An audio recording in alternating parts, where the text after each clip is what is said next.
Hi, Tim Roye for Warriors.com. We continue to get ready for the 2013 NBA Draft. Warriors don't have a pick, but that could change. Just at the drop of a hat come draft day, the Warriors might be getting back into the draft. To help us get ready for the draft from DraftExpress, Jonathan Givony, who was just over in Treviso, the 2013 Adidas Eurocamp. And, Jonathan, I know you had a chance to talk to a couple of members of the Warriors traveling party over there. What was your impression of the camp, and which players did you like coming out of that?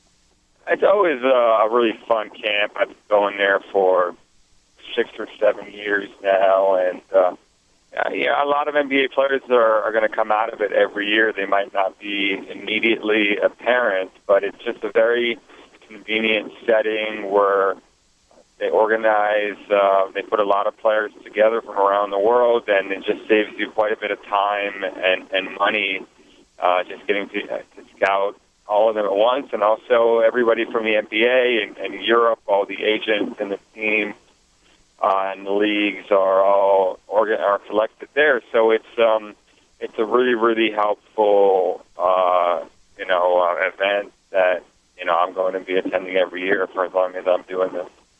Jonathan, you've been doing this a while. How do you differentiate from watching a guy in a workout setting and trying to translate that to playing on an NBA team and being a role player, a contributor, or a star on an NBA team?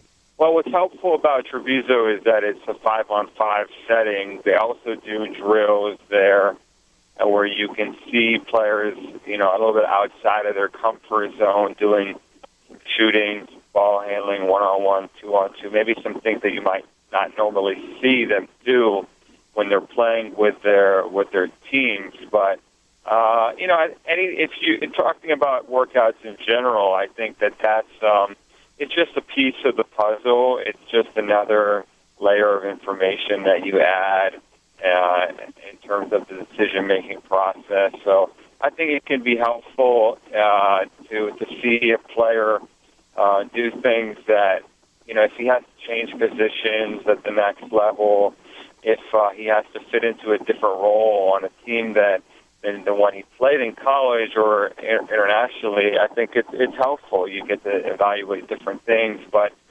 you take it with a grain of salt because a player can, you can see a guy having the greatest day of his life and he never misses, and but what does that really say about him in the long term? So I think it's another piece of the puzzle, and I think teams approach it like that. Jonathan, who did you like in Treviso? Were there a couple players that stood out? Well, there's a Brazilian kid named Lucas Nogueira. They call him Bebe. He was projected as a first-rounder going in, and he definitely did not diminish his status. He only played for the first day of the camp. He was scheduled already from the start to fly out on the second day to go and get a workout in Minnesota. But he's a 7-footer. He's a good athlete. He's incredibly long.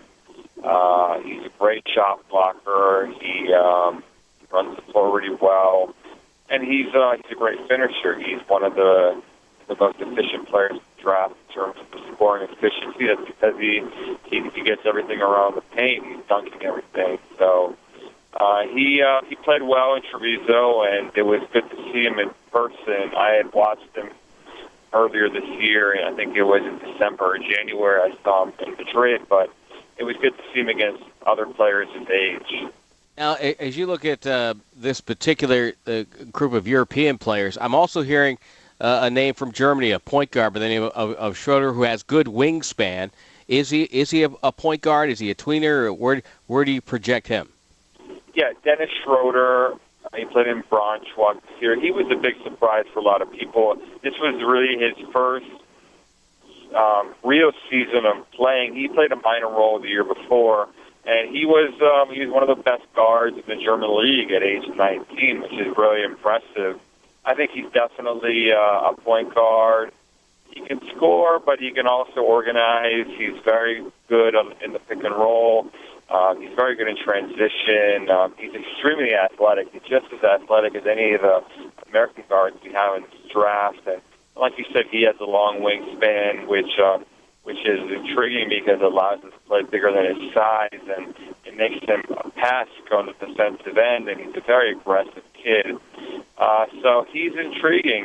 People are looking at him, I think, in the 13 to 24 range seems to be what his range is, and he did a couple of workouts, and now he went back to Germany. He's going to do a couple more in the next couple of weeks. Now, I've heard that there could be as many as 5 international players, I won't say European players, international players in the first round. Is that a ballpark number, you think? I've heard maybe 6 or 7 even. It really depends on who stays in the draft. The early entry deadline to withdraw your name is on the 17th, and we're hearing that Dario Saric may or may not pull his name out. He would like to be a first-rounder, so there's a couple of other guys. There's a French kid named Mohamedou Jaite. He's 6'11", very strong, big man. He is considering pulling his name out if he doesn't get a promise in the first round. So we need to see how how things are going to fall in that regard. But it's a fairly good draft for international players, especially compared to last year. It's a little bit of a down year on the college end, and I think that's helping the international prospects. We're talking with Jonathan Givony of DraftExpress. And Jonathan, when you talk about this overall draft, and everybody says, oh, it's a down draft. I always kind of look at it and say, okay, let's wait a couple of years and then we'll decide, because you never really know, just how a draft will pan out, a few years down the road. It seems that in reading about this draft, that there are some players, especially in the lottery, that people can project as good, solid role players. Do you think there's a bunch of players in the lottery that will look back in 7 or 8 years, and these guys are maybe not having spectacular careers, but having solid NBA careers? Yeah, I mean, having done this is the 10th draft that I'm doing this year.